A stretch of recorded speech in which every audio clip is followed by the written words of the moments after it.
In a world where Carolina Panthers fans have an insatiable thirst for Panthers news and opinions, only one podcast roars ferociously. It's the C3 Panthers Podcast. What's the deal, Panther fans? Guess what? It's not Tuesday. It's Wednesday. Wednesday, folks, and we're here as Panther fans on the intranets trying to get a feel for this team and the changes. And we're going to say, keep pounding. Wow. It's the C3 Panthers Podcast brought to you by CarolinaCatChronicles.com. And tonight is our Wednesday night show. What we're trying to do throughout this season is track down a beat writer for both teams going forward. Tonight we've got Schuyler Callihan, beat writer for the Sports Illustrated Panthers and also a West Virginia Mountaineer himself. You can find him at Callihan _. And at 9 o'clock, we've got Allen Ulrich, Under the Dome podcast, to bring us more perspective about the Saints that we will be playing this Sunday. So, hey, guys, we're hanging out here tonight. It's the C3 Panthers podcast. Tonight is the Saints at Panthers preview, and I'm hanging out with my co-host, Cody Lashney. Welcome back. Man, we just were hanging out. Actually, we may have hung out into the wee hours of the morning. We may have even seen each other this morning at 12:01. We might have, man. Hey, this C3 Panther fandom, it don't stop, man. It knows no rest, especially when we have the New Orleans Saints rolling into the bank and we have something to prove. I'm pumped. We have some good interviews on tap for tonight. And, I believe one of our guests is even joining us now. We heard from Matt Rule today. We heard from Taylor Moton today. Those are the two I saw. Oh, and Sam Darnold. I saw trotted out today to do the press conferences. So we have some things to talk about from that perspective, as well as this continued narrative of the missing keep pounding mantra at Bank of America Stadium, where there has been a fan upheaval, a straight fan upheaval at this point. Now they are jousting with the Panthers organization about how to handle the fan experience. So we've got a lot strangely to talk about since we've been hanging out together last night. Go ahead and smash the thumbs up button. Subscribe to the C3 Panthers podcast, as well as this Friday free for all. Oh, yeah, Friday free for all at 7 p.m. You can all come in and join and talk to me and whoever else is on the show about the Carolina Panthers. Your opportunity to give us your takes and opinions on the team you love. YouTube simulation dropping on Saturday. And we've got a bunch of interviews. Yeah, we've got a bunch of interviews coming up next week. Let's go ahead and jump into tonight's show. Schuyler Callihan, beat writer for the Carolina Panthers for Sports Illustrated, also West Virginia Mountaineer, writer for mountainmaven.com.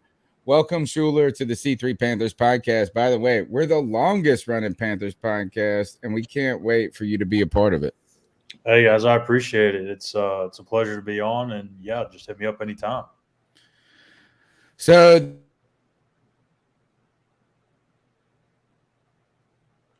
I think you muted yourself, Tony. You muted yourself. Don't hit the space bar accidentally. The Carolina Panthers are coming off a win against the New York Jets and facing their first divisional opponents who are also coming off a really decisive and many argue impressive win over the Green Bay Packers. Carolina Panthers in year 2 of Matt Rule. Schuyler, what's on your mind when it comes to the Carolina Panthers at this point in the season?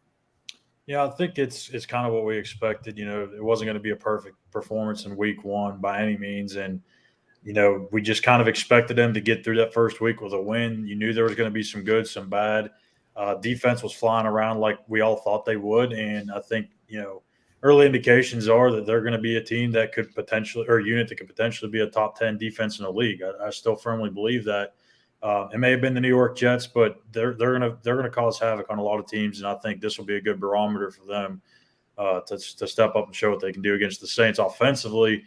Darnold wasn't perfect, but I think he was good enough, and I think you're going to start to see them kind of expand the playbook a little bit more this week against New Orleans.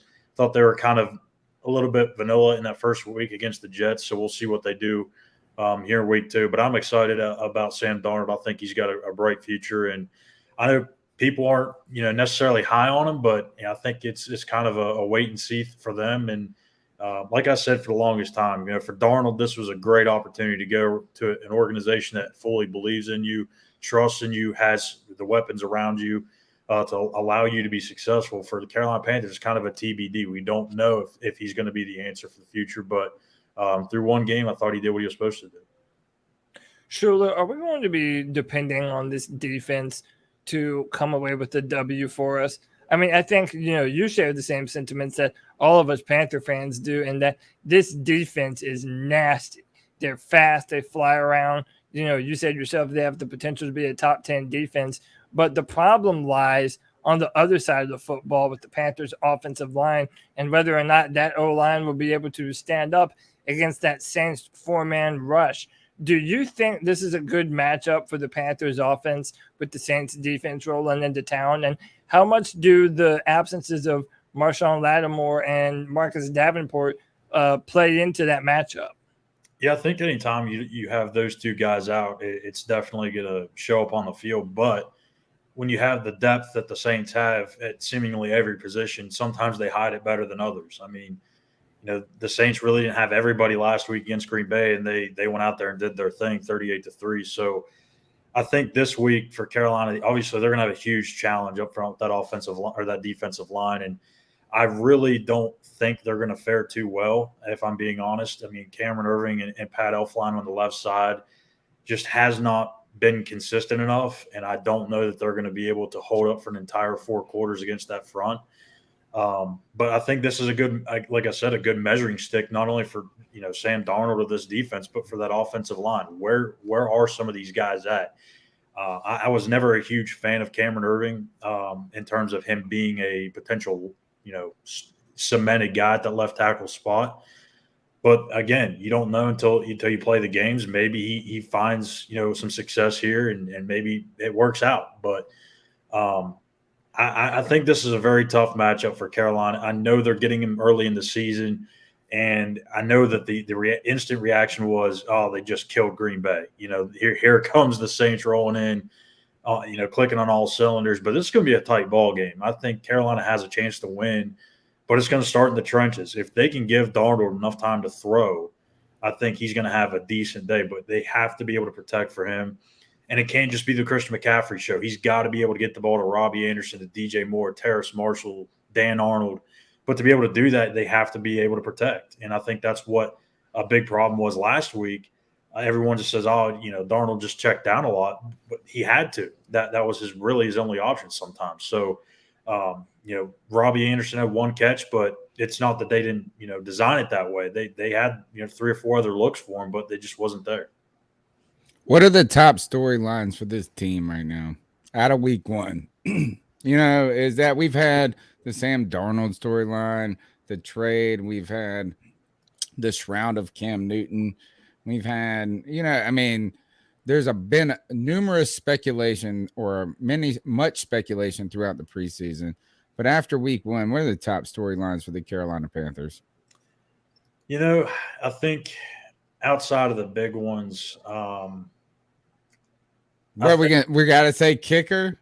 Good God, isn't that ridiculous? The kicking position is probably where I was going to go. I mean, you're on your 3rd kicker, Joey Sly, then Ryan Quintoso, exactly. Zane Gonzalez. At least the good thing for Gonzalez is since the Panthers signed him off of Detroit's practice squad, he has to remain with the team for at least a minimum of 3 weeks, which I don't think a lot of people knew that. So even if he struggles and maybe Dominic Eberle overtakes him, he still has to remain with the team in some fashion for that amount of time. So he's got a little bit of protection. He's got a little security. I don't know if he's going to be the guy, but that's got to be a position they've got to get nailed down. You don't want to have a rotating door at kicker. I know it sounds, like one of the least important positions on the field when you fill out your roster, but it can definitely win and lose you games. I saw a tweet, Yeah. and I think it was from Unnecessary Bluntness, Cody, that said the Panthers are streaming kickers like my fantasy team. Yeah, Is that not like, I mean, that's ridiculous. Like, I thought this is the best tweet I've seen in a minute. How, Schuyler, can we be so uncertain at a position that so many teams are certain at? I feel like we have, and a friend of mine sent me a message, Bill. He sent me a message and he said, I feel like we're becoming the Bucks. When it comes to the kicker, you remember, like, they drafted kickers to try to didn't fix Zane this. Gonzalez play for the Bucks at one point in time? If I'm not, maybe I'm thinking of someone. I know he different, played but for the Cardinals. it I know he sounds played right for the to me. Cardinals. Yeah, I think he or maybe that was Aguayo, Roberto Aguayo. Yeah, that Roberto Aguayo was one, but they had even messes before that. That guy had the yips. I don't know if Zane. I saw Zane missing kicks for Arizona. Is the Pat Coltrane video I saw to like a clown story. Why is it this bad this quickly? It's kind of it's hard to really describe because, I mean, it sounds so cliche. It sounds so easy to do, but it's kind of a mind game. And I really felt like Joey Sly wasn't terrible last year. I mean, if you look at it, I mean, he had, I think, 3 kicks or maybe more that were, 55, maybe 60 yards or more. I mean, some of those were just never going to happen. You just threw him out there to hopefully make the kick. I know one was against the Saints, and maybe the Chiefs was another one. He had 2 60-plussers. Yeah, 2 60-plus yard kicks. I mean, that's something not even most kickers do in 5 years. So I don't know. I think he kind of felt the pressure in the offseason. He was dealing with some of that mental. He was trying to get a little bit tougher mentally, trying to overcome that adversity, overcome that pressure. I just don't think he ever did. I think he felt that pressure from the organization by bringing in kicker after kicker, whether it was this guy or that guy. It always seemed like last year they were always trying to provide him with competition. And when they brought in Zane Gonzalez earlier this year, I mean, Gonzalez was almost dang near perfect when he was here. And it kind of made it, Joey Sly kind of kick it up in another gear. Oh, Eberle. You mean Eberle or whatever his name was? Well, they brought in Gonzalez during mini camp. Really? Yeah. Zane Guns. Oh, I did not. So we have some prior experience with him. Yes. Yeah, he kicked the ball. What a disaster. This makes it even more of a disaster. Yeah, we need really Jake Verity. We need Jake Verity, former ECU Pirate, who's been killing it with the Ravens. Anyway, sorry. I missed that guy on training camp. Schuyler, why do you think they've kicked this can down the road so much? I mean, at one point in time, they were all in on Joey Sly, and he was the guy until he starts, being very inconsistent in preseason and in training camp. And then I don't know what your personal opinion on this is, but I felt like Santoso didn't really even get a real opportunity to actually compete to be the starting kicker for the Panthers. He missed 1 extra point, and then there was a bunch of other times when the Panthers didn't even trust him, even when the ball was on the Jets' 33-yard line. So what's behind this trepidation from the kicker position? And do they just not have a trustworthy guy, so they're just willing to kind of reshuffle the deck as needed? They're streaming. What's going on with this hesitancy around the kicker position? Yeah, so I mean, with Sly, I think the writing was kind of on the wall. Everyone knew that was just a matter of when for Joey Sly to move on. I mean, he just needed a fresh set, of scenery or whatever the case may be to get him back on right. And he did well in the first week with the Texans, but with Santoso, I think it was more of a throughout the week thing because he wasn't being consistent enough throughout the week during practice to where they had that confidence when they get into a game. You get to the 33-yard line that you felt comfortable with him to trot him out there and kick the field goal. So, I think part of that also had to do with, the defense, how good the defense was playing at that point. You have a kicker that doesn't have a ton of experience in the NFL, don't really know what he's going to be able to do. and you're playing field position at that point. So the defense playing so well, I think he made the right decision on that, even though it was a head scratcher. But, Santoso has a big leg. I just think, when you look at the preseason, I mean, his very first field goal, it had us all laughing. I know. It bounced off. Yeah. You can see the nervousness on his face kind of wash away for a second.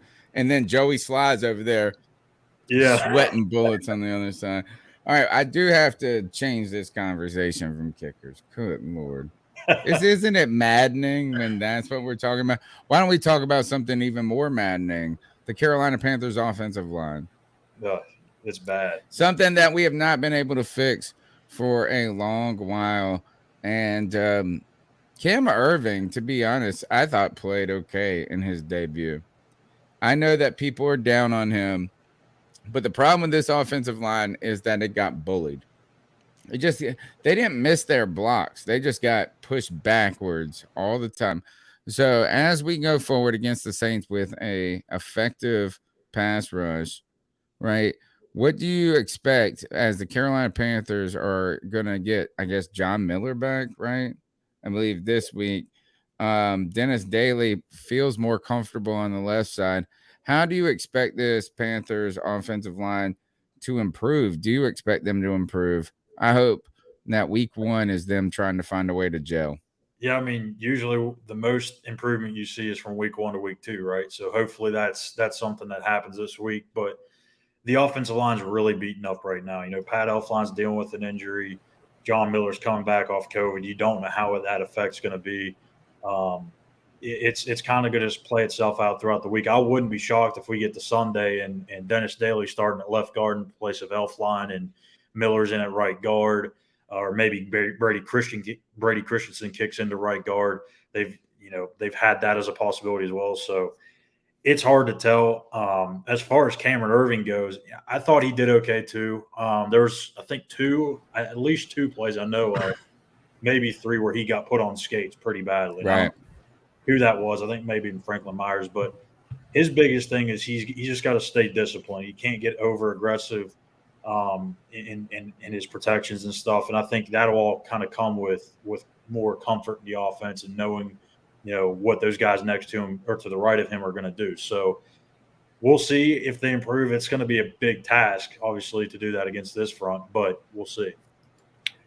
Schuyler, I've been I'm saying for a long time now that I think Deontay Brown and Bertie Christensen need to be a part of the starting offensive line. I think that Ron Rivera showed a propensity when he was our head coach to not play the younger players in favor of the older veterans. And I kind of feel like Matt Rule and Fitterer and the brass are kind of doing a similar thing right now. I mean, we've now heard it from you about how bad Pat Elflein has been. Many people in the media and fans alike have not expressed a lot of confidence in Cam Irving and Pat Elflein. Even Matt Paradis is kind of included into this conversation as well. Why is this so obvious for Panther fans, and yet our coaches have this real strong belief in the guys that they brought in? Is it just an ego thing, and these are the guys that they brought in to play a meaningful role on the offensive line this year, so therefore that's who they're going with? Or are these rookie guys like Deontay Brown and Bertie Christensen maybe just not up to speed in the playbook yet? What's going on here with their choices and who they start on the offensive line? Yeah, so with Deontay Brown, they're trying to get him to where he's physically ready to take on a full game's worth of snaps. Right now, he's probably about halfway there, maybe a little bit over halfway, which is why he was inactive last week, and they elevated Sam Tecklenburg up as the backup center, mainly to have another center available. But Deontay Brown, he came in when they drafted him. I think he was like 365 pounds. He's dropped down into the 330s. So he's well on his way, but he's still got to – now he's got to learn how to play with that weight and how to maneuver it and stuff like that. It seems very easy, but when you lose all that weight, it changes your speed. It changes your sense of direction. It changes everything. So he's just got to get brought up to speed physically. I think he's getting closer and closer. Probably another couple of weeks we'll see him rotated in onto the field. And maybe even this week, depending on the health status of Elflein and Miller and everybody else. But and then as far as Bertie Christensen, they really seem stuck on him being at right tackle. I don't think they have any interest at all moving him over to left side. I don't know why that is. He does have experience at left tackle. I get that he doesn't have the longest arms in the world. He's probably not the most athletic left tackle in the world if they were to put him there. But, I mean, at some point, I think you have to give it a shot because I think they don't want to move Taylor Moton either. I think they are stuck with him staying at right tackle. And if you're going to keep Taylor Moton at right tackle, you might as well move Bertie Christensen to the left side because if not, he's just going to sit there. So they've got to find a home for Brady.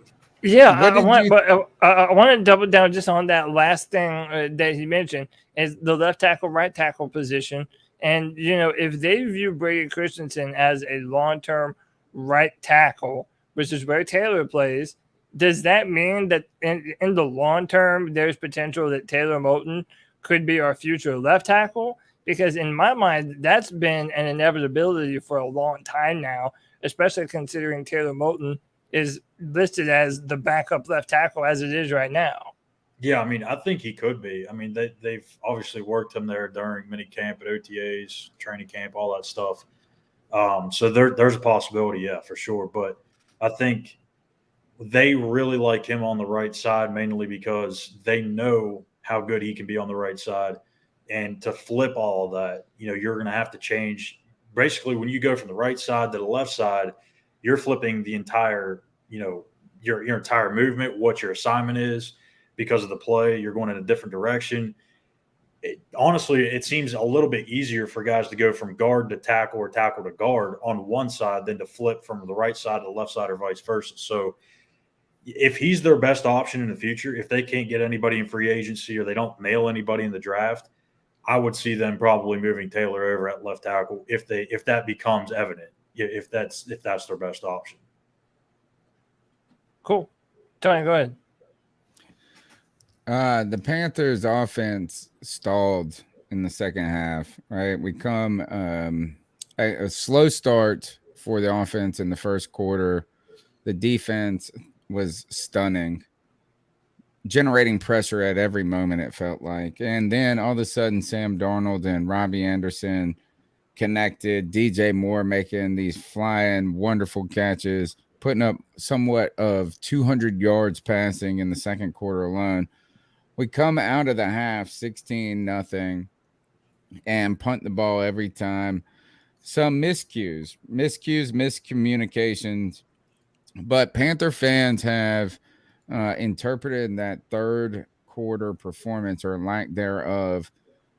People have been going back to last year where problems in the red zone, problems in the 2-minute, problems with an explosive offense. And we saw Sam Darnold be pretty good, I thought. But Panther fans have circled back to Joe Brady here. They want to know what is going on when it comes to, we were told that Joe Brady is going to be the next best thing since sliced bread since he came out of that LSU offense. Ed Ogeron is over there crying all day long, begging for Brady to come back. What is going, when will the Panthers find the red zone? They'll find the red zone more often. They'll be more efficient in there when they get a good offensive line, I think. I mean, that's just the end of really. That's the worst. That's the answer we don't want to hear because that means never. We're never going to find the end zone then. Exactly. So, I mean, to be honest with you, you know, the fumble, I mean, that's not a Joe Brady thing. That's just, you know, Sam Darnold coming out too wide on the handoff, Richie sticking his elbow out. There was another instance, I think, where Darnold had Ian Thomas in the middle of the end zone. It was a drop ball. So, and Rule talked about this today too. He felt like it was more a lack of execution than anything because the plays were there. They just didn't execute. So we'll see. Yeah, they had troubles last year, but that was a whole different group, a personnel group. They didn't have Christian McCaffrey, but all 3 games. And when you have that taken out of your game plan, it changes everything you do. And you know, we'll see what happens, but I think they're going to be fine. I think Joe Brady is going to be a good offensive coordinator. He's going to be a head coach someday. I don't know if it's going to be anytime soon, but they're going to have to fix this stuff up if they want to make a push for the playoffs. Because if they don't fix those things up, such as the red zone, the 2-minute end of half, it's going to be hard for them to win ball games. But at least the one good thing is they didn't look good in the second half, but they did complete that 2-minute drive at the end of the first half, which was nice to see. Are the Panthers equipped on defense to really stop this Saints running game? Because I think, if we were to verbalize our fear, is that Panther fans right now think we have an incredible defense, only to go up against the Saints and find out that it's not as good as we thought it did, right? Now, we're riding high right now, but to me, the strength of the New Orleans Saints is they can run the football at will. They have Alvin Kamara. They have a veteran offensive line, and that allows them to be able to not have to put the ball in Jameis's hands so much. Are the Panthers equipped to shut down the Saints offensive line and specifically that rushing attack with Alvin Kamara? I don't know if they're going to necessarily shut him down or maybe slow him down, but I think the biggest thing for the Panthers is don't let anybody else have big days too, because if Kamara's going to get his touches, he's going to get his yards, whether it be the rushing game or the passing game. But if you have these other guys at receiver, tight end, just carving you up left and right, that's when you're going to have a big problem. But as far as do they have the pieces, I think they do. I mean, this is a completely different looking defense than what we saw last year. There's better push up front from the defensive line. You're getting more pressure from the linebackers with Hassan Reddick now. And also Brian Burns is kind of a hybrid. And then I think Shaq Thompson is just playing much better. I mean, he looked better in preseason and training camp, and you saw that in game one, probably his best game he's ever played. And if he can, it is. I would not wear this dude's jersey. Look, I bought this jersey before he played a single snap, and I've been waiting for. I got to the point just last year. I said, I can't do it anymore. And he came out and had that game, bro. And everybody in the chat said, you got to wear the jersey now. Now I've worn it 2 nights in a row. Shaq had finally 5 years later, $100 bazillion later, he has met expectations for one game. Yeah. I mean, I think it's really got to deal with the supporting cast too. I mean, I think right. We saw this with Luke Kuechly, right? Is that in those the back 2 years of his career where you were wondering, is he slowing down? Is his head? You're wondering these things. But part of it we kept coming back to was the defensive tackles weren't getting it done, and it made their job just so ridiculously tough. And I think it was either Matt Rule. I think Matt Rule said this today, is that we've got the talent to let him play a little bit more freely. Yeah, I mean, especially when you have, Daquan Jones in there, who's got a ton of NFL experience. I mean, last year they were rotating in Bravion Roy, a rookie. They had, I can't even remember. There was a couple of guys that they elevated from the practice squad at times to go in there. So when you have guys that have good gap discipline, that really helps out the linebackers. And then when it's kind of a trickle effect, the defensive line helps linebackers help the corners helps the safety. So I think it's all just kind of starting to mesh together. And now that you have Hassan Reddick on that defense too, there's a lot. It's amazing. There's a lot to account for. Cody, I'm gonna get my last question in, then we're gonna we've got Allen Ulrich coming in just a minute or two to help us preview the Saints. We're here with Schuyler Callihan from SI Panthers beat writer, Sports Illustrated, is also a Mountaineer fan and Mountaineer writer. When it comes to the Carolina Panthers defense, we saw an injury come with Miles Hartsfield is on my mind, right? Is that now we brought Corn on the squad, as I saw Jim Zoki say it. He's on the practice squad, but next week we have to make it through this week. AJ Bouye's coming to town and finishing out his serve. He's in prison. He's in PED prison at this point. But he's finishing his last game. Will he make a difference for this exciting defense, or is Corn Elder going to be the difference maker?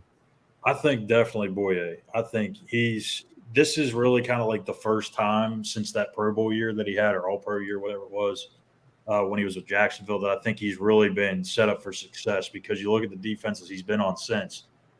I mean, they're kind of suspect in terms of the secondary help that he had. So when you got guys like Dante Jackson, J.C. Horn, and Jeremy Chin, I mean, that's a pretty good complementary group. So I think you're going to see A.J. Boye make his way into the starting lineup. And I know it kind of, freaks people out and say, oh, well, Dante or J.C.'s not going to start. They're going to start three corners, I think. They're going to have three guys on the field. And they did that a lot during minicamp and OTAs. So I think they feel comfortable. I think that's how they feel they're going to get the best 11 on the field, is have those three on the field. But as far as Corn Elder, it's kind of a guessing game, really. I think he's kind of been brought in right now to kind of gap that 1 week in between now and he returns. Schuyler, did you have a prediction for how you think this game is going to go? I don't know if you're allowed to give your official predictions or not, but do you have a feel for how you think this game is going to go? Yeah, I'll release my score prediction on our site, which may change from this moment, but as of right now, I'm going to say Saints 27, Carolina 23. I think it's just not quite there yet for Carolina, but I think that it's going to be a really good game, and I think you're going to see a lot of positives come out of this one, even though it'll end up being a loss. Fantastic work, Schuyler. Tell them how they can find you. Obviously, they can find you at Sports Illustrated, beat writer for the Carolina Panthers for Sports Illustrated. But how can they find you on social media, as well as if they're interested in West Virginia football? Go ECU Pirates. Yeah, we're terrible.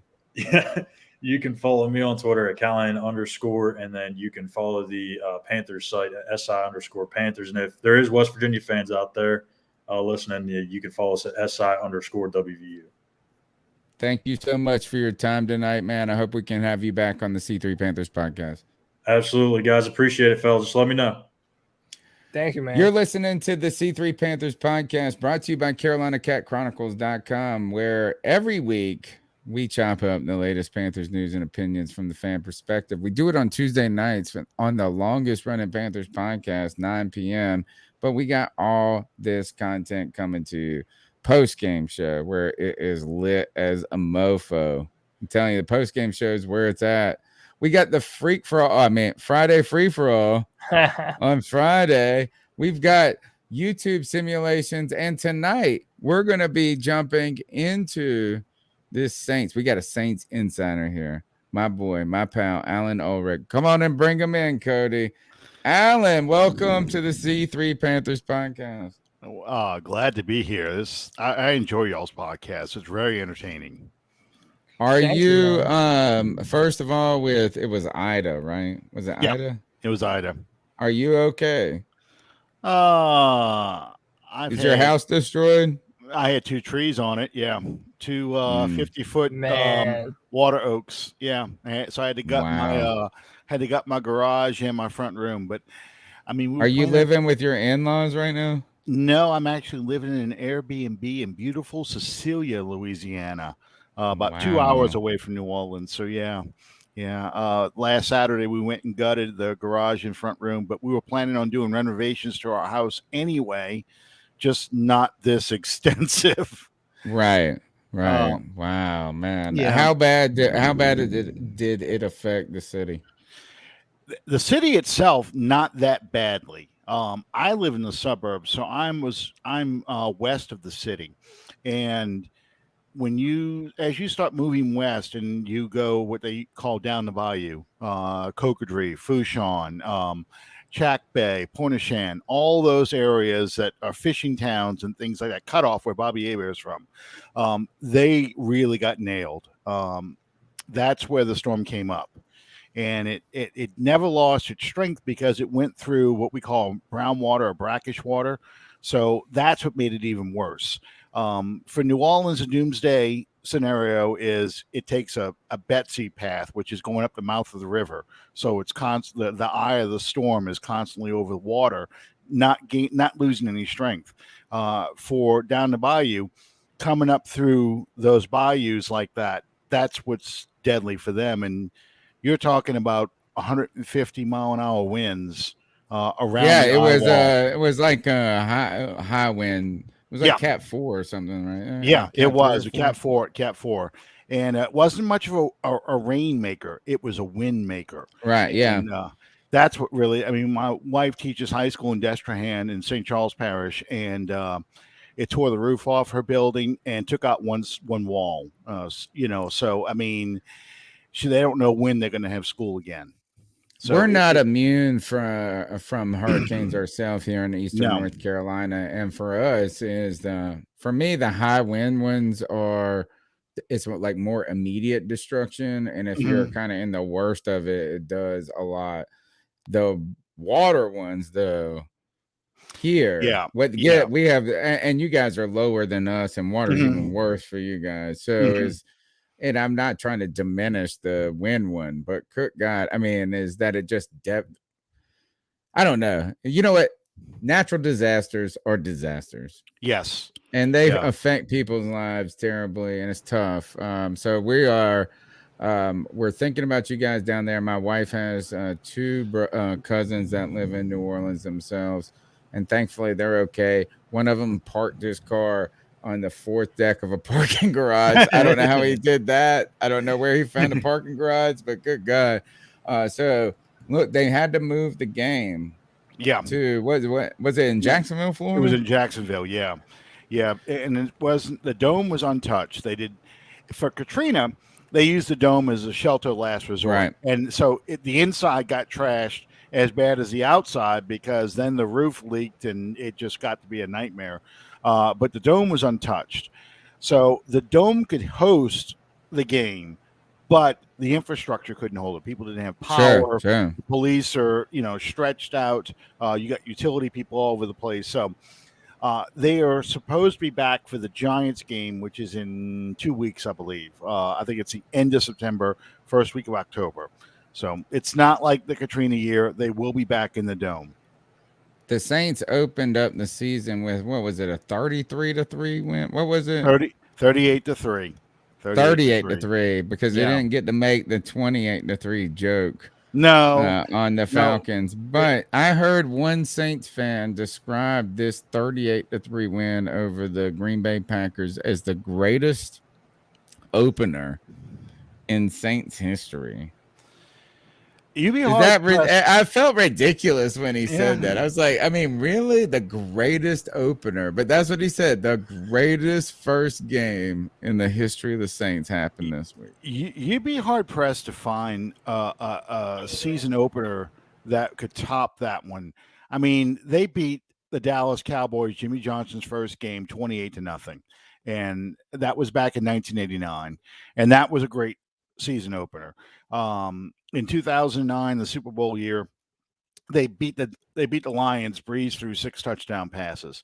But I think as far as just total domination of a league MVP and a team that was in the NFC Championship 9 months ago, I think from that standpoint, it was probably one of the greatest openers in franchise history. And they haven't won very many of them. The Saints haven't gone 2-0 since 2013. Even these past 4 seasons, we've either gone 0-2 or 1-1, and not looked very good in those first couple of games. So, I can see that the hyperbole has some justice in this. Allen, so Tony mentioned he has some cousins in New Orleans. I actually have most of my family is from Louisiana. I have aunts that live in Plocheville. I have one who lives in St. Francisville. So we definitely have been monitoring all of these hurricanes very closely. But it also brings me to this: whenever the Panthers play the Saints, man, these family blood football rivalries, man, they go deep. Me and my brother have already been talking so much about this football game, and we're so excited for it. And, kind of piggybacking off of what you said, the Saints normally don't go 2-0 very often. No. And I'm sure it would be a big feather in their cap to do it on the road against the division rival Carolina Panthers. I want to ask what matchups you are specifically interested in coming into this matchup against the Carolina Panthers. Have you had a chance to look at our defense or our offense, and are there any areas where you think your team might potentially be vulnerable in some areas against the Panthers? Yeah, I watched. Well, unfortunately, I only watched the NFL Red Zone highlights of y'all's game. But I did.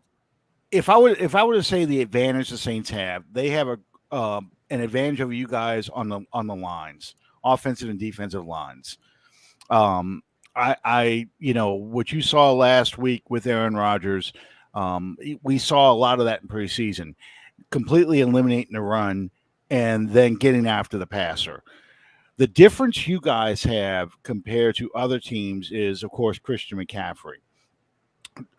You might be able to take Christian McCaffrey away in the running game, but if he gets out in space, even as good as our linebackers are, and I'm talking about Demario Davis and Quan Alexander,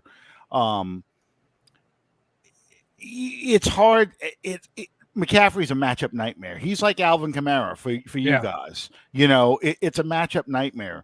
So I think that's where you guys could really exploit our team. And I think, as good as our secondary played last week, Marshawn Lattimore had a thumb injury. He is supposed to have surgery this week, so he'll probably not be in the game. So you're going to have Paulson Adebo, who's a third-round draft pick on one side, and probably newly acquired Bradley Roby from the Texans starting in Lattimore's spot with the old Falcons defensive back, Desmond Trufant, kind of in reserve. So, those guys matched up against DJ Moore and Anderson. There's a possibility that if your quarterback has the time, that he can exploit some mismatches out there because McCaffrey's going to draw so much attention.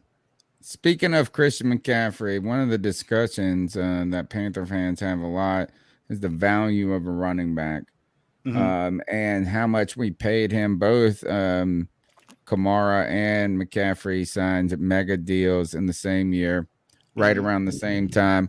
Both are these sort of multiple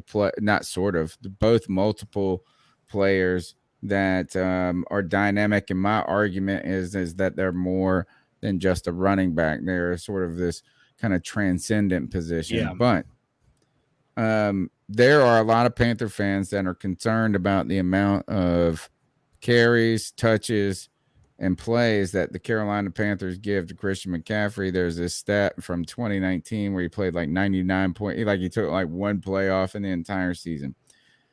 My interest is this. Is there any discussion among Saints fans who have a similar investment in Alvin Kamara?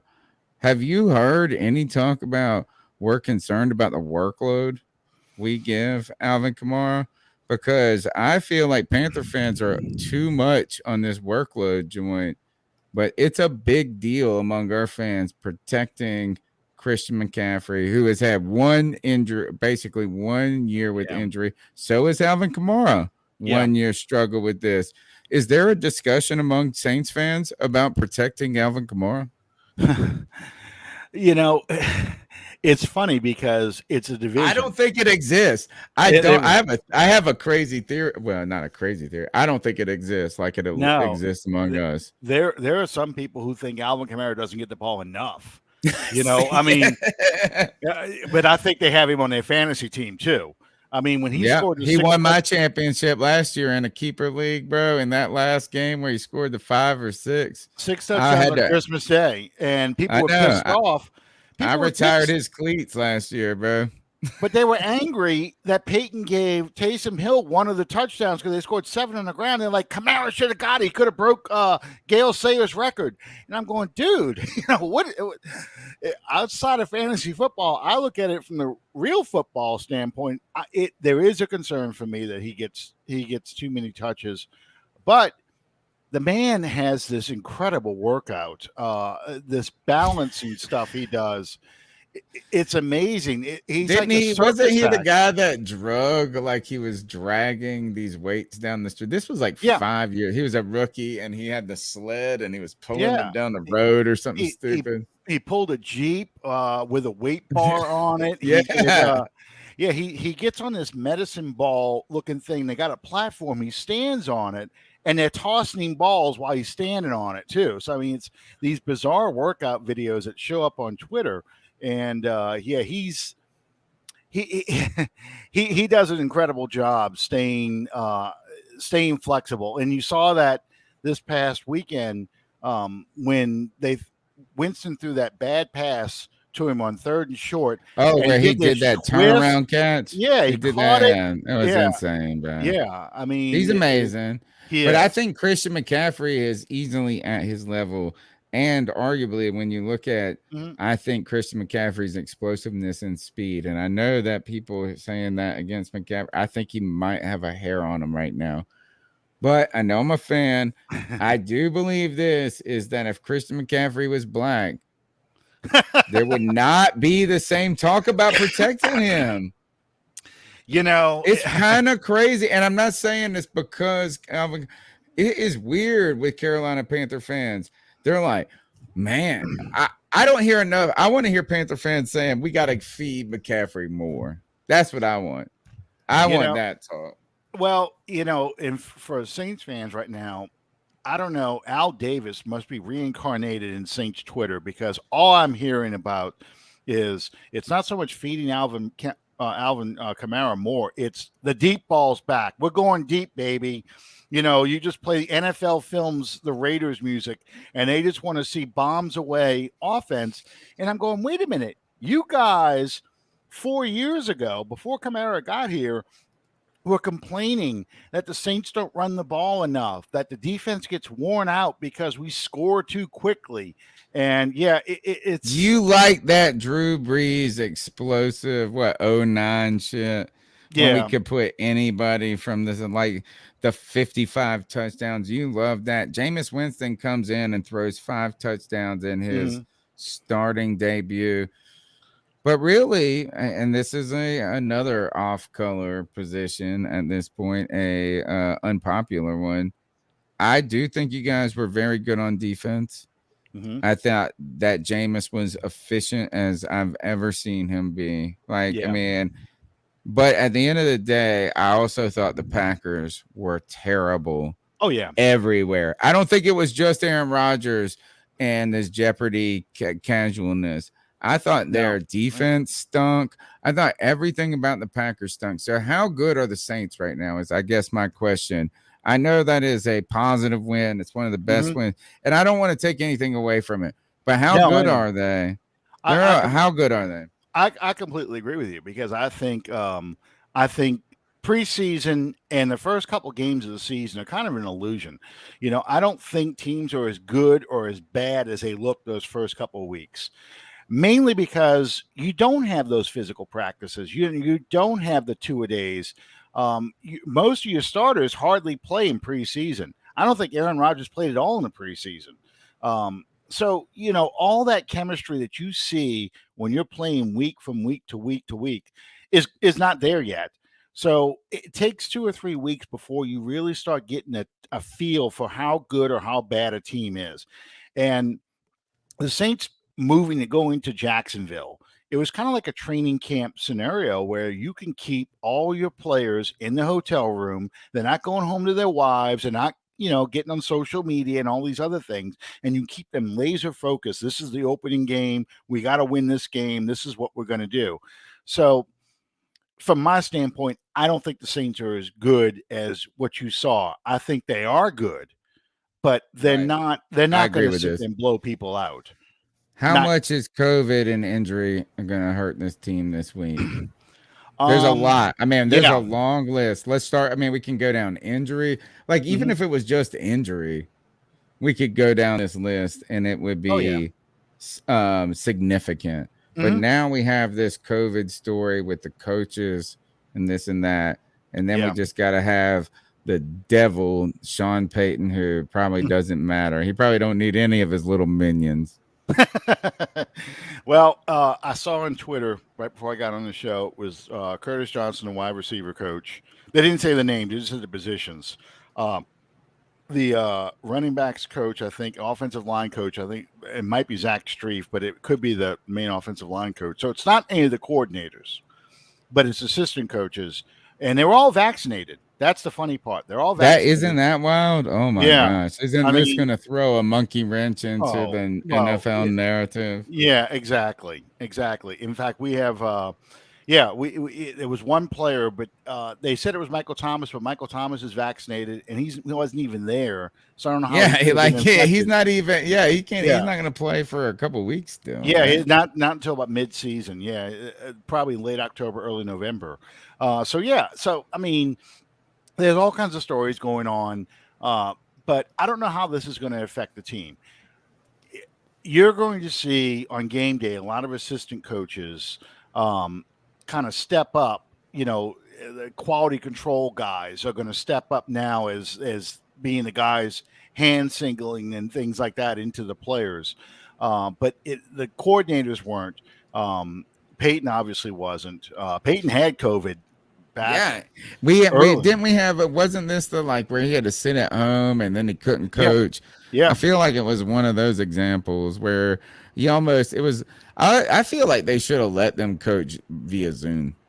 I think, and I know that's silly too, but it almost seems strange. It's like we're going to do all the training camp by Zoom. Right. We're going to do all this, but when it comes to somebody actually getting COVID when it matters, you got to go sit there and watch it on TV. And then we got to watch this silly camera of you sitting in your house watching the game or whatever. Exactly. So, yeah, I know. The whole COVID thing, the way the league handles it, I got mad because the Saints got fined a draft pick because they were celebrating in the locker room after beating Tampa Bay 38-3, but they didn't have that mask on. And I'm like, well, wait a minute. They just got through 3 hours. An entire game. Yeah. Sweat all over you from somebody else. You're breathing in people's faces. It's a contact sport. And you're going to fine them for being in the locker room with optics. It's the dumbest thing in the world. There was and I'm going to turn the mic over to Cody, but I go on the radio, Pirate Radio 1250 every Friday. I've been doing it for 8 or 9 years at this point. But we're at ECU Pirate Town. Our football is terrible right now. But when ECU basketball was playing, which has also been historically terrible, when the basketball games were playing and they just instituted all right, we're going to try to play sports with COVID, the guys would come in, they would be playing on the court, right? So they're on the bench. There's only 11 people, right? It's not like a 80-person roster, right? I mean, it's like 11 people. They would make it the 5 guy or 4 guys on the bench, 5, 6 guys on the bench sit 6 feet apart. Mm-hmm. But then these guys were all playing in the game, and then they would huddle up in timeouts. So they would all pull their chairs into a circle where they were 2 feet apart from each other. And then after the huddle, they would break back to the 6 feet. You're like, the 6 feet don't matter when you're beating every 2 seconds. Exactly. By side. Anyway, Cody, the mic is yours, my man. Well, no, actually, I wanted to turn the attention back to Jameis Winston. So, as before mentioned, my brother is a diehard Saints fan. And one of the things he said to me is that, Cody, I think we're better off without Drew Brees. And that's something I never thought I would have heard him say. And, you might disagree with that notion. Yeah, but it's a common... Yeah, so and I think one of the reasons why so many people are on this kick about Jameis, reinventing that Saints offense is not just because of the arm talent, but your offensive line gives you the ability to do so. Returning so many starters on that offensive line, all of them are Pro Bowl caliber offensive linemen. You guys invest premium high draft picks on the offensive line. That is certainly something I wish the Panthers would take from our division rival Saints. Is we've been begging for some first round tackles to be taken forever, and we're still not doing it, and still passing on Rashawn Slater So it's a whole thing. They trade away all their picks anyway. My whole thing is my whole thing is this: with that offensive line and Kamara, doesn't that set up a situation where, Jameis doesn't have to be he doesn't have to throw the ball 50+ times a game. I mean, he can take those selective deep shots that Sean Payton wants to call, and then they can just go back into rhythm. How much different truly is this offense under Jameis Winston rather than Drew Brees? Well, I'm going to say this. First off, the people who say that this offense is better without Drew Brees, that drives me crazy, because you're just, a Hall of Fame quarterback, even with a weaker arm because of age and injury, is still a Hall of Fame quarterback. This was not the case of a guy struggling to complete passes. He was completing 70% of his passes. Yeah, it wasn't the big vertical game, but he was still completing 70% of his passes. We were still scoring a lot of points. We went 12-4. I mean, it's ridiculous. But I understand it's the new toy. It's sexy. People like it. The vertical game is back. As far as the offensive line, what you were talking about, I had said this, and I'd heard it from somewhere before. Everyone wants an offensive line that's built on high draft picks. Just nobody wants to make those draft picks to do it, because that is the God-forsaken truth. Yeah, because that is the truth.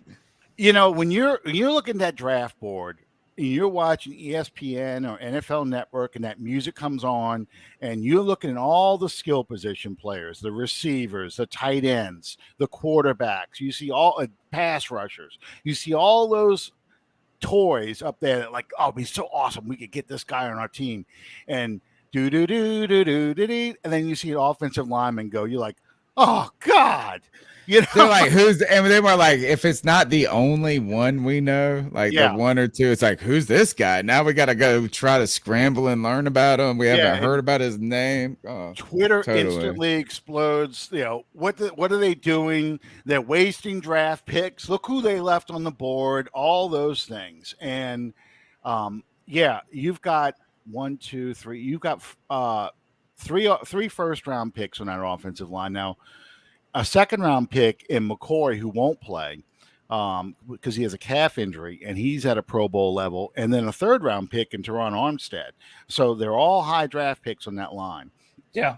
On a defensive line, you're losing one first-round draft pick, which is Marcus Davenport. He injured his pec muscle, but he's going to be replaced by this year's first-round draft pick, Peyton Turner. So how do you guys have so many first-round draft picks when you always trade them away? I don't understand this. How do you have 7 first-round draft picks on your team, and every year you guys are trading up? I haven't hit them all yet. Well, we had 2 in 2015, and that's Andres Pete is still there, the guard. We had 2 in that's awesome, by the way. You got a player that's still there 6 years later. Yeah. We got one of those on our team, Cody? I don't think we do. Well, can't. I mean, I don't know, man. I don't think we have somebody from 2015 on this team. And we just from Shaq Thompson. Oh, Shaq Thompson. Thompson was our number 1 draft pick, and he had his first good game 6 years later. It changed his number to number 7, and that seemed to be great game came 6 years later. That seemed to be everything that he needed. Another question I don't hear asked too much from Saints or to Saints people is about your receiver position. And Michael Thomas not being there. And I know you guys expect him to be back later in the season. But, who are the guys that are really going to step up in this matchup? Because I am here to tell you, this is a much improved, at least we feel like, with what we've seen so far, that this is a much improved defensive backfield for the Carolina Panthers. We added J.C. Horn in the first round. That was my number 1 rated corner out of South Carolina. We've also heard a bunch of rumors that the New Orleans Saints were very interested in J.C. Horn during that draft process. And they were even looking potentially to even trade up to get him. I don't know if that was rumors or not. Was their guy. Yeah. But they were interested in J.C. Horn because he's Joe Horn's son. And Yeah. Joe Horn was a great player for us. So, yeah, there was a lot of truth. Now, Yeah. you're wondering how we have all these first rounders on the offensive and defensive I line? know. I can't wait to hear it. Look at the receiving core. Voodoo. That's all. Those are all undrafted free agents. You have nobody. Yeah, Marquez Callaway, number one. He's the receiver number one, undrafted free agent last year. Deontay Harris, undrafted free agent, the kick returner being converted to a receiver. We got Chris Hogan, who was an ex-Patriot, got him off the lacrosse team. Ex-Panther too. Played for the Panthers for like 4 minutes. Yeah, and they got him out there. Ty Montgomery, the ex-Packer.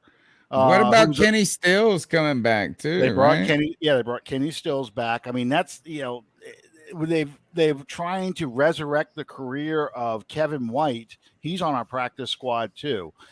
So I mean, that's the payoff. If you're going to draft a lot of first round, spend a lot of first round. You got Michael Thomas. You got Michael Thomas. You guys got more players that are first rounders too. Well, Michael Thomas was a second rounder. He was a second rounder. Lattimore was a one. So they're just on the injury. So it's not like you only are rolling with undrafted. I believe it's voodoo, bro. You guys did this because of New Orleans voodoo, just like you do that stupid ass salary cap. How do y'all do it? Voodoo. There's no way. The salary cap does not exist. No, it does not. It's the best thing. I like that guy's math. Yeah, I mean, I hate it from an opponent's perspective, but good God, if I could do that math, I'd be rich. I'd love to get Loomis to do my taxes because the government would end up paying me. The government would just fund our podcast for the rest of our. All of a sudden, this podcast brought to you by PBS. Yeah, exactly. I wanted to go back to the receiving core. Who was number 11? That's Deontay Harris.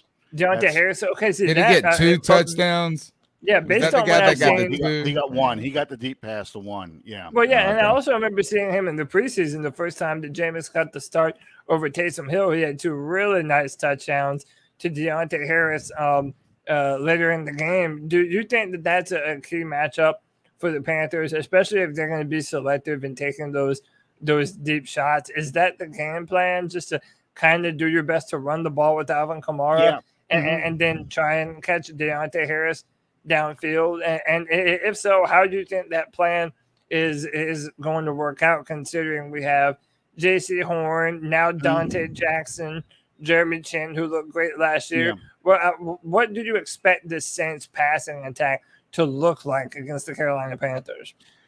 He is going to try and lull those guys to sleep and he's going to set them up for later shots. I would expect a lot of short underneath high percentage passing, get the safeties to start to cheat up, and then take the shot, and Peyton is incredible in his designs with clear out routes and things like that. And everybody can run all, the X, Y, and Z positions. They can run all of them.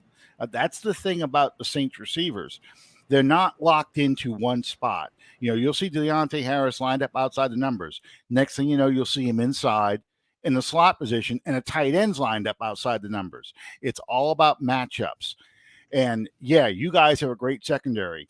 Jameis Winston didn't break the century mark for yardage passing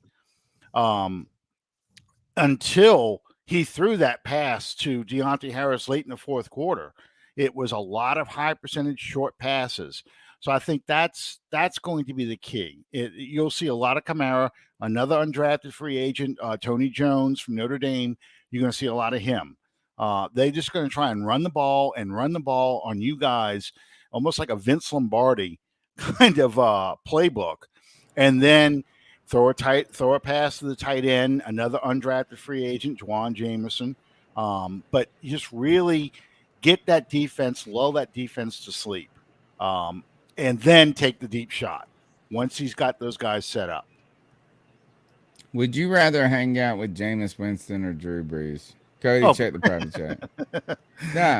We got one hangout time. We're going to go and hang out one time. Who you want to hang out with, Drew Brees or Jameis Winston? Jameis will probably be more fun, but because I'm a football nerd, I would probably enjoy hanging out with Drew Brees because I could sit there and talk football with him. And that would be a lot of fun. Yeah, I'm a huge Drew Brees fan. I've been a Saints fan for Right. He's great for the city, all this, but I gotta ask you but this. As you say that, mhm. what's going on with his hair? Oh God. Tell me this. Tell me, I mean, did you see it? Like, I mean, Yes. it is I don't even know what to say. Like, I mean, I It's understand. Like, it's a if you're super rich mhm. and you're gonna be on TV and all this, I get it. But at the same time, we all saw what you were like when you didn't have it. Well, It's a lot. It's different. It's dark. It's yeah. thick. It's And I he's heard got one Saints fan say it looked like ant. he has more hair now than he did when he was younger, when he first came into the league. So yeah, and it's dark and it looks terrible. I think it looks horrible. But he did it for What 2 if you years. hung out with him? What would you say to It'd be him? like Would you ask him? You know what I would ask him is, did NBC make you do that? probably. Or, what the hell were you thinking? Why did you go William Shatner on us? I mean, that's a rug. It just looks. It's plugs. It's clearly plugs. But I mean, it just Does it looks terrible. influence your decision on who to hang out with? No. All right. I enjoy him too much. Can you cue it up for me? Yeah, okay, right Now, here. we're gonna ask this question. I asked you about the hair. I'll be remiss if I did not ask you.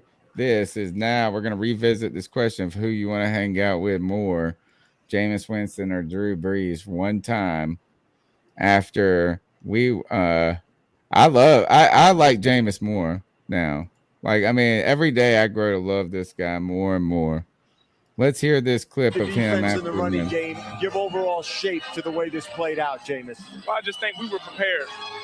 One thing my trainer, he told me, he said, what did he say? He just told us to be prepared. What did he say? He looked up, he said, you know what thing my mama told me? What did my mama tell me? I won't ever listen to her, no way, anyway. Anyhow, he didn't even try, dude. He glanced up at the sky and said, nope, I ain't gonna remember what my trainer said. Just be prepared. I want to hang out with Jameis Winston. Well, he had another verbal slip up when he was talking. He was trying to say combo and tandem, and he got the two words combined. Condom, He right? said condom. Yeah. He said condom, and it was great because everybody's like, "Wait, what?"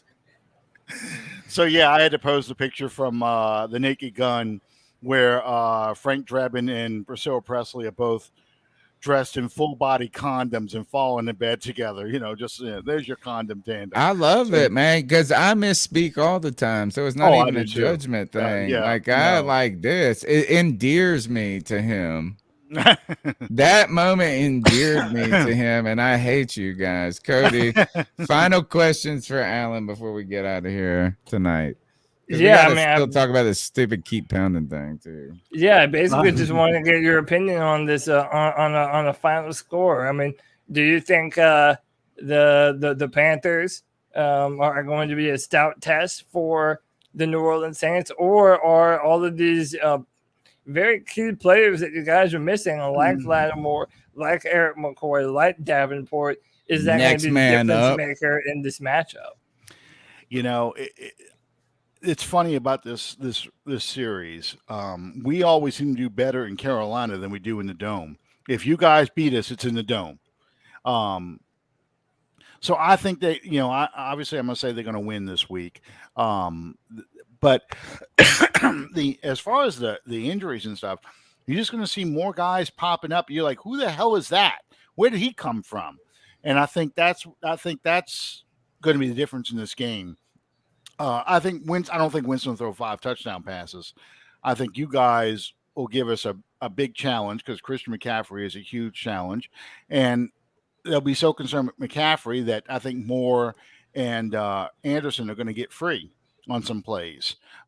So, I'm going to say a 27-24 kind of game because that's just a feeling I have. What did Schuyler Callihan say? Our Panther insider beat writer for SI came in here and said 27-23 Saints. Yeah. So look, you guys are all on the same thing. We're gonna beat their ass, Cody. I hope so, man. I want this to be tough. I feel like the past few years, this Saints Panthers game has been very one sided. I went there with my brother in week 17 when New Orleans came to town. I believe it was the end of that 2019 season. And the weather was just terrible that day, man. That was a slog. I'm hoping that this can be more competitive. We're definitely more believing in this defensive line than we ever have been before. I'm very interested to see what happens in that offensive interior against our defensive interior. We've been very impressed with Daquan Jones, someone who we brought in from the Titans as a free agent. Davion Nixon was a 5th-round draft pick out of Iowa, who's been highly impressive. And then our first-round pick last year, Derrick Brown. That's our zero tech, one tech technique in the middle of the defensive line, who's frankly just come on incredibly He's strong. a monster, bro. He was a monster last year and just a rookie. Now he's gonna show y'all. I'm definitely NFL, interested to see how Derrick Brown matches up against who is going to be playing center instead of it'll probably be Cesar Ruiz, who was a center at Michigan. And when they drafted in the first round a couple of years ago, he'll be back in as a center. And then you'll have probably Calvin Throckmorton, undrafted free agent at left guard. But the thing you got to be careful of. The thing you got to be careful about, though, don't leave any running lanes open because, as you saw, almost said Bridgewater. Winston, Winston has no problem. He looks thinner to me. He looks slimmer than he did in Tampa. Yeah, he has changed. He went to Drew Brees' trainer. He's adopting Drew Brees' diets. His attitude? What was his attitude? To be prepared? Yeah, to be prepared. What his mama said, be prepared. But I mean, he's changed. He's even changed the way he throws the ball. He keeps the ball tucked in a lot more, just to try and eliminate that kind of elongated throw he had in Tampa. So it's going to be a good matchup. It really will be.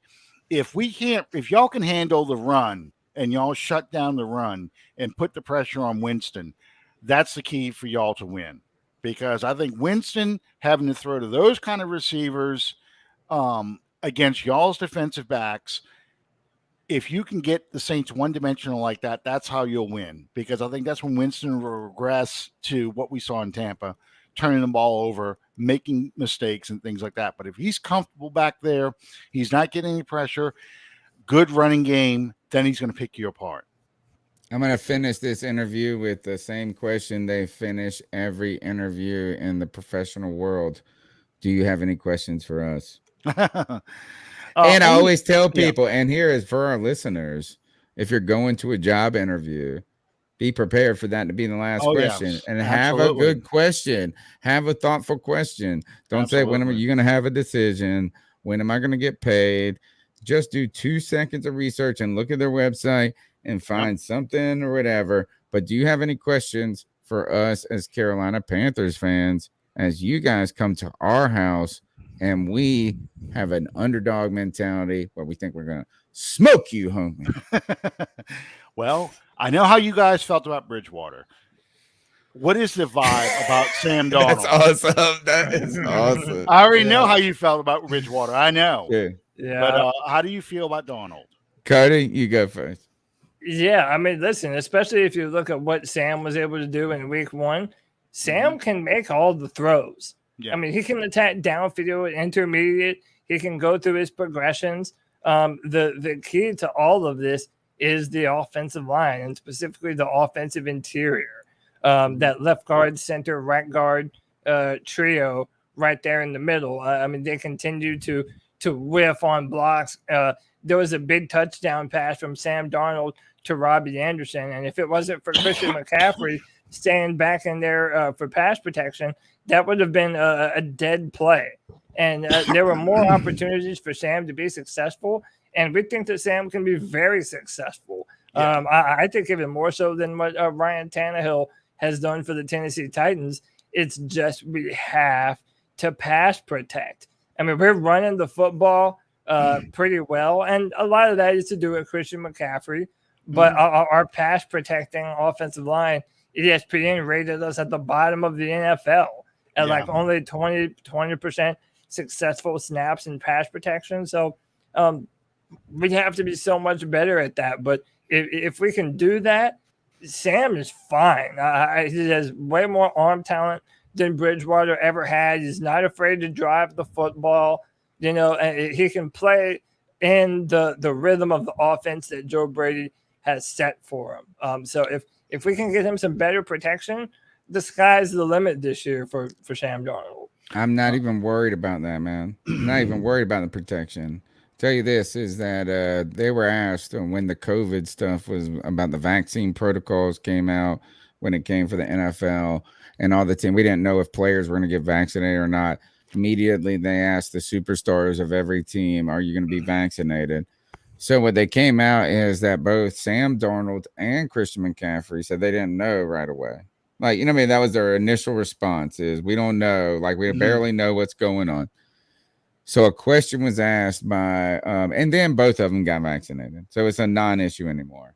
Yeah. But a reporter comes up and asks Matt Rule about Sam Darnold and his vaccination. He also asked Sam Darnold, and they asked him if this would affect him. If you believe to be an effective leader in the locker room, do you think you should be vaccinated and being an advocate? Matt Rule said this is we don't need Sam Darnold being a leader on this team. We just brought him in yesterday, basically.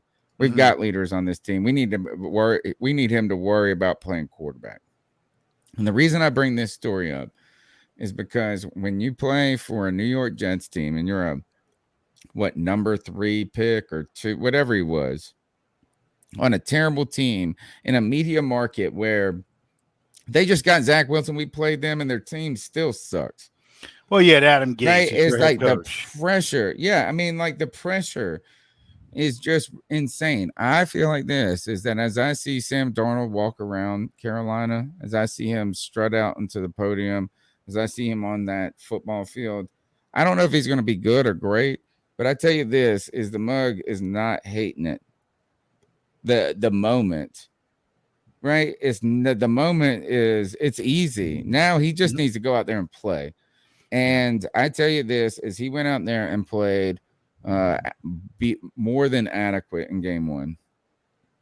It felt relaxed. And what I mean by that is that he checked the ball down when he didn't check the ball. He took a couple of shots. Some of them missed, some of them didn't. I just didn't feel that super pressure on him to be the savior of the organization. And I think all of a sudden that means that he might be able to capitalize on some of the potential he has. So I am rose-colored glasses at this moment when it comes to Sam Darnold. I have to be. We have no other choice. Your starting quarterback is if he don't work, then we need to be moving on to next. I mean, we're going to be thinking about next year. Yeah. But I really think this changes scenery for him. He's 24 years old. Yep. I don't think he's broken. As I hear him in the press conferences and I see him out there. I don't think he is broken mentally like some of these players can be in those early phases in the worst of circumstances. Well, it's funny. Everything you just said about Sam Darnold is exactly what people are saying about Jameis Winston. Same thing. He doesn't have to be the savior of this team. You've got Kamara. You've got a good defense. You've got a head coach who develops quarterbacks. Joe Brady came from the Sean Payton system. So, I can see that kind of optimism because that's what you want. You get that pressure off of you. You're now the franchise. No, you're not the franchise. You just need to run the team. You just need to be a good player. Now you can go out there and be a good player. All of a sudden become that maybe. We don't need you to be that from moment one. Well, that's the thing that happens to so many young quarterbacks out there. You look at all these guys that are drafted number 1 overall or in the top 5, top 10. You see it right now with the Bears. So much pressure to go play that rookie that when Andy Dalton comes out there, they're booing him. They want him out. It's when's the rookie going to start? And if he's starting, most of the reason why you're drafting that high is because you're a bad team. So you throw a rookie onto a bad team with poor protection, few weapons to throw to, and he gets the crap beat out of him. Alex Smith. Yeah, Alex. Well, It happened to Alex Smith. Let's do the first Carr brother, the Houston one, who was very good. And then all of a sudden he had 1 year. Yeah, he got sacked 70 times in a year. Yeah. And then he was broken from then on. Like, and then, I mean, it was just broken. Like, there's no bringing him back mentally. No. From that. Drew Brees may have been on the precipice with that in San Diego with the shoulder injury. He was actually he was successful in San Diego, but it is strange. I hope that he is a reclamation project, and I think his ceiling is higher than that of Tannehill. Well, when you look at a guy like a Justin Herbert, he has this incredible season with San Diego. Yeah, that everyone expects the quarterback to be a Justin Herbert, and Cody, I know we liked him. There. He could have been a Panther. He could have been a Panther, bro. But I know your school. I'm watching Trevor Lawrence a lot right now in Jacksonville. Trevor Lawrence has a really good chance to be a good quarterback, but he also has a really good chance of getting broken. Urban Meyer there and his bipolar ass. Yeah, Urban Meyer is one of these guys you could just decide one day. You know what? I'm out. This isn't what I want to do. Health concerns. I'm retiring, and there they go. Now we're starting another rebuilding project. We got to draft players that fit a new coach's style, and that's what happens to a lot of young quarterbacks. So I'm always excited to see when a quarterback who is rated very highly coming out of the draft gets a new opportunity to be a starter. Let's see what he can do. So fantastic stuff, Allen. We appreciate your time tonight. You can follow Allen on Twitter at 79Saints. Where else can they find your work, Allen? Well, I'm on Facebook. I'm in all the Saints groups, but if you look up my name on Facebook, after every Saints game, I do my good, bad, and ugly review. Where I break down the key plays of the game and who did the best, who really hurt us, and why Troy Aikman sucks as an announcer. I know you guys hate him, man. How about this? Is that where was Joe Buck and him in that pass interference 3 years ago? Oh, and he was carrying on about that. They actually called that game, and like I tell everybody, that was one of those nice sunny days where I had my windows open in my house, nice and cool. Well, people 3 blocks over knew that somebody committed pass interference because that's how loud I was screaming. And it wasn't just pass interference, it was pass effing interference. Yeah. So, exactly. When you tell me I got to get over that game because one call doesn't make a game, and then you go on a tirade about, that was a terrible call. Hey, you got to get over it. One penalty doesn't make a game, Good. Yeah. We all hate Joe, but he's better at baseball. That's what I always say. He's great at baseball, terrible at football. Absolutely. Well, thank you guys for inviting me. Yeah, man, we appreciate your time so much, Allen. We're going to catch up with you. We play twice a year, so I'm sure we're going to be picking your brain later on in the season, man. We thank you for your time, and best of luck to you, not this Sunday, but the following. There you go. Thank you. Or same never, with you guys. Actually. same with you guys. Yeah. Hey, one thing we have in common, we all hate the Falcons, so that's always good. Amen. Amen. I say it to you. All right.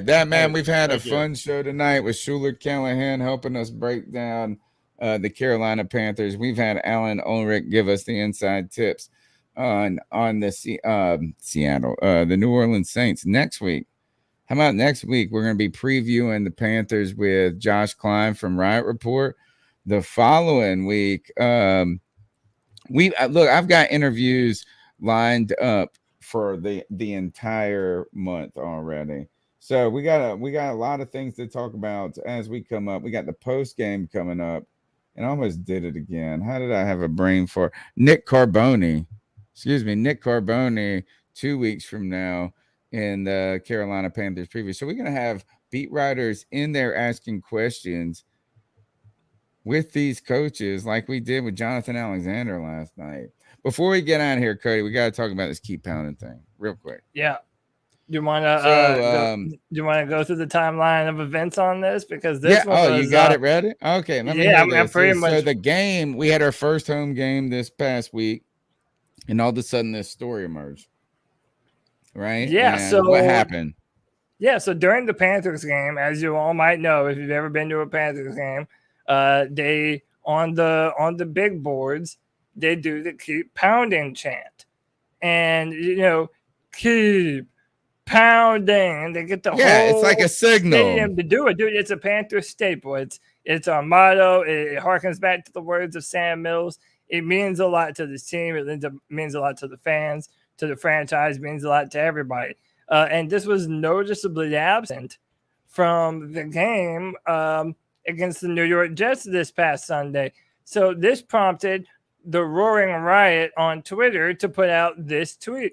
And by the way, shout out to Panthers Twitter, because if it wasn't for Panthers Twitter, I don't even know if this happens, if this is even as big of a story as it is.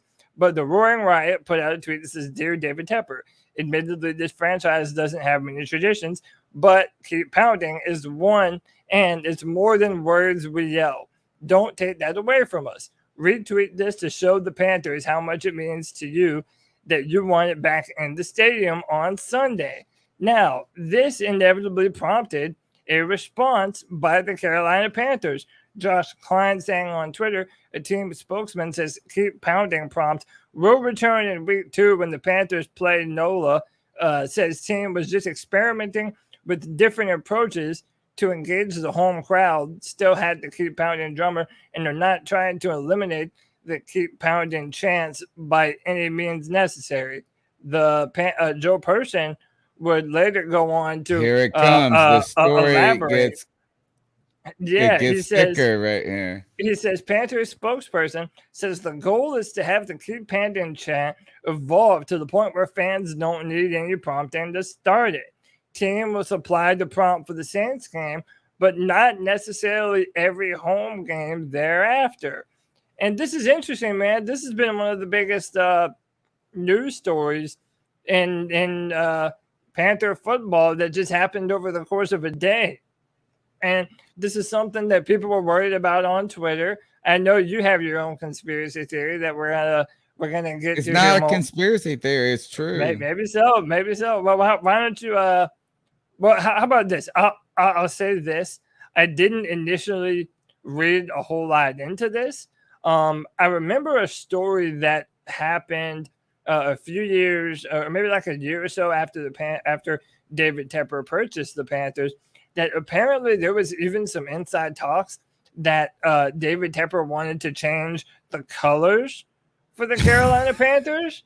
And I remember hearing that, and I'm like, "Oh, no, you can't do what that. do we have on our hand?" But the point that it gets me to is that David Tepper, coming from the Steelers, he's bought this team. He's tried to ingratiate himself to the fan base, but a lot of the traditions and the things that we love about this Carolina Panther football team are still very new to David Tepper. And I think we take for granted that David Tepper knows and understands all of the things that us Carolina Panther fans hold near and dear to our heart. I mean, he might know. If there's one chance, if you've ever been to a game, though,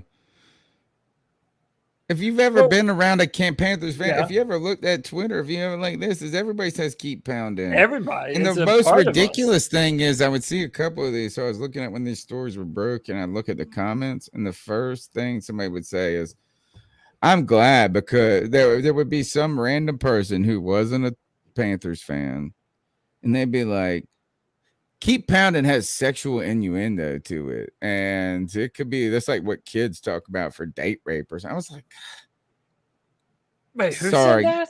Yeah, I mean, like random people. You go look at the comments and some of these things, and I'm kind of just a bunch paraphrasing of it, but it's just like this. That's like it sounds sexual from an organization that's had, it would just be some it's random sexual if your mind is in the in. gutter and you're a perverted idiot anyway. All right. The other thing is like I don't like that talk. Like if Tepper is that tone deaf as a billionaire, then give me that AOC dress. Like if you can't, if you can't even like, would you wear it on the podcast? Yeah, if you can't even look at Twitter, like come on, like that's the one thing you want to change out of all the shit. Thank you for putting the Panther logo. Like, he did things that listened to fans in the beginning.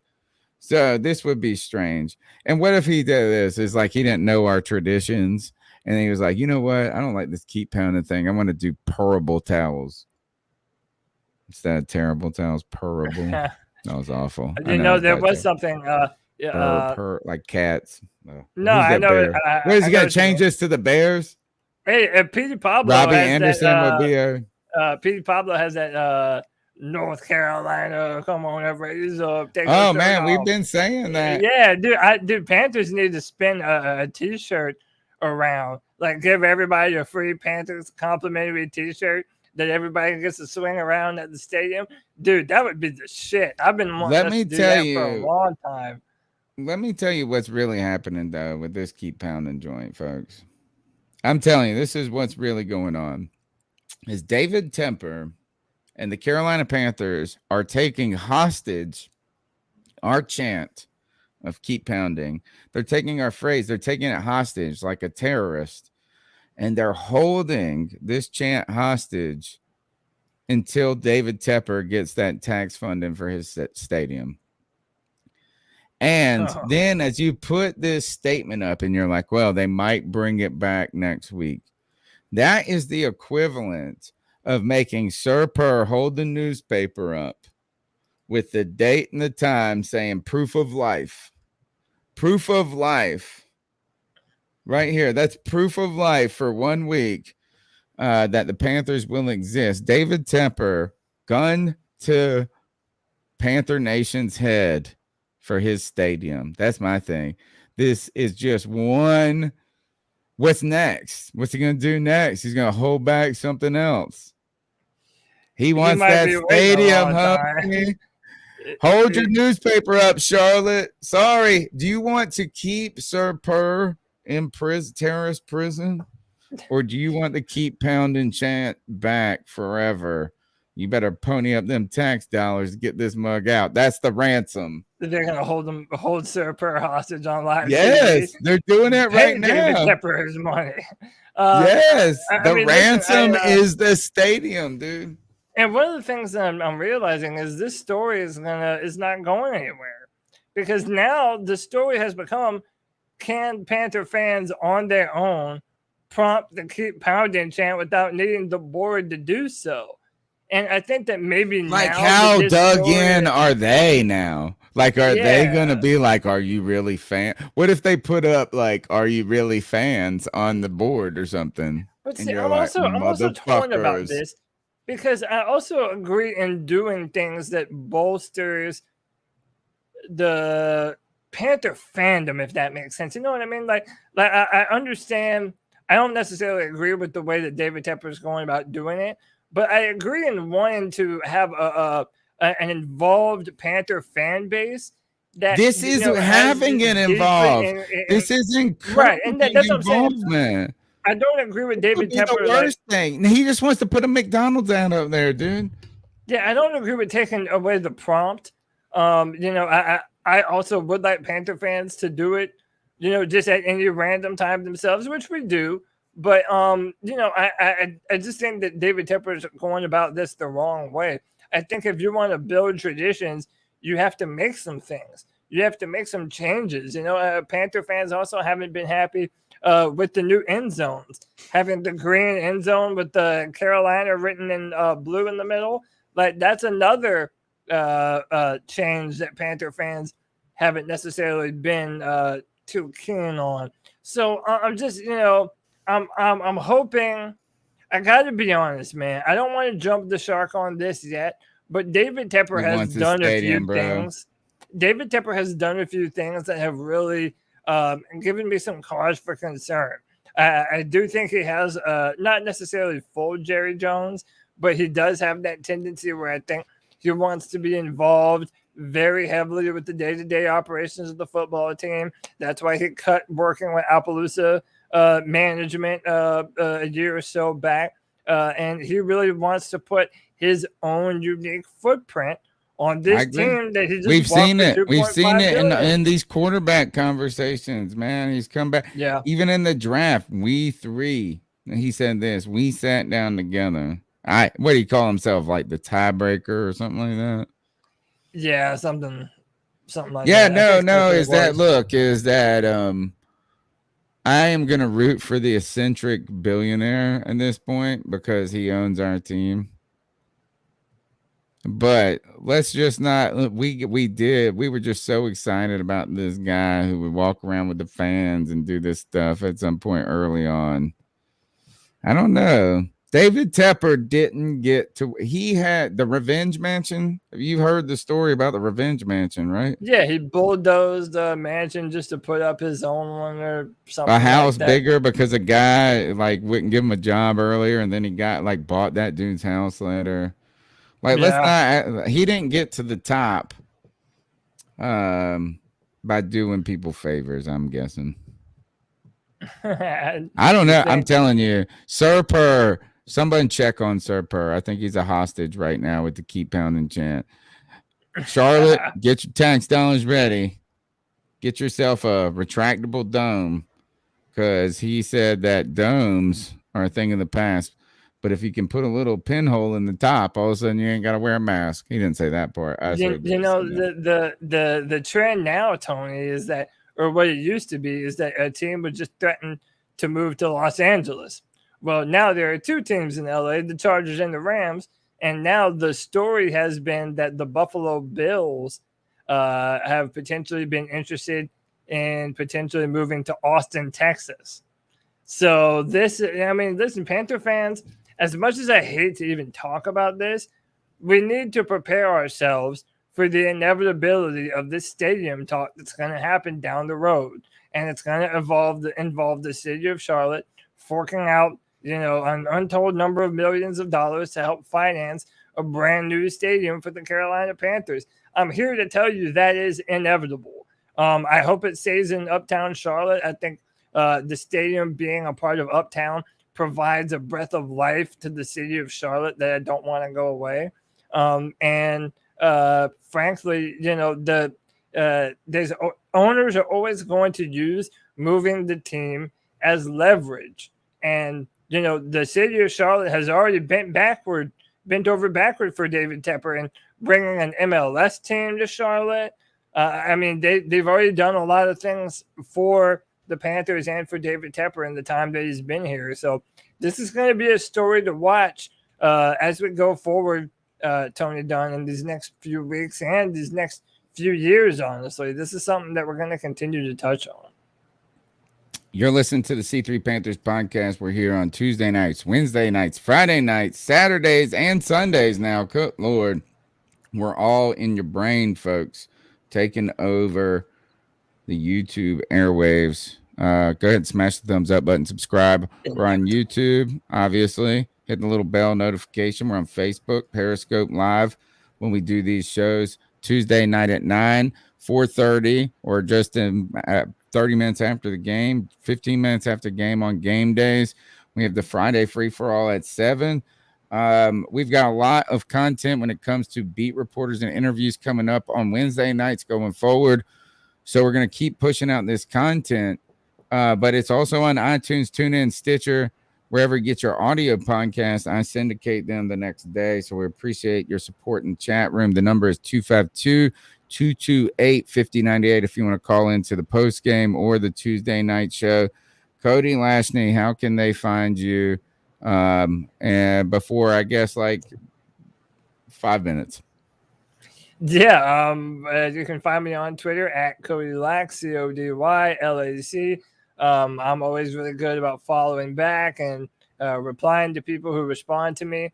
I also write content, draft content for drafttech.com, where I am the analyst for the Carolina Panthers. I write first and second round comments for the Carolina Panthers and do some in-depth draft detailing on that website. And listen, Tony already alluded to it, but the Friday free-for-all is every Friday at 7 p.m. And look, that's your show. You can come onto the show yourself. I'll put the link to the StreamYard. You can come in, you can talk to me and whoever else is on the show at the time and ask us your questions about the Carolina Panthers. Give us your thought about the Carolina Panthers. All that stuff, man. This turned into a great opportunity for Panther fans to meet up online and talk about the team that we all love. So, yeah, that's how you can find me. Keep pounding. Thank you for your time, folks. Follow me on Twitter at @cat_chronicles. And guess what is free? Smashing the thumbs up button. Telling a friend about the show. Hit me on Twitter at @cat_chronicles. Say I like the podcast, man. And then I'll retweet it. And it makes everybody's life better. Till hit then. the subscribe. We're on the road to 4,000 subscribers, man, or 3,000 subscribers.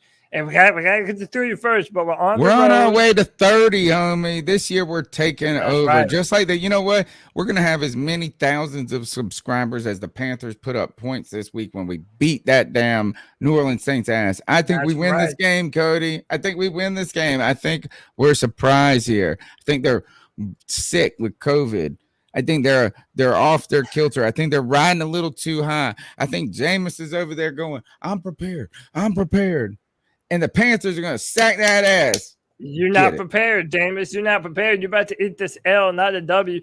Tony, do you think if we win in a big way that the Panthers are going to get mentioned as potentially one of the better teams in football, even after week 2? Not yet. Okay. I think it's going to take 2 more wins. And I think even if you beat Houston on Thursday, then all of a sudden people are going to start going, man, Panthers are making some noise. But it's going to take something more than that. I don't think the Saints are enough right now because I think the COVID and the injuries will override it. I mean, I think that's what they'll say. You know what I'm saying? Is they'll be like, no Lattimore, all of this, Hurricane Ida, and that's fine. Give me that W. I eat it like Jameis does. Cody, let's get the hell out of here. Yeah, man. Until what are we tonight? We're Wednesday. So until Friday night at 7 p.m. Keep pounding. Oh, no prompt by the team. No prompt by the team. We did it on our own. We didn't need David Tepper to tell us. Peace and love, y'all. Have a good night.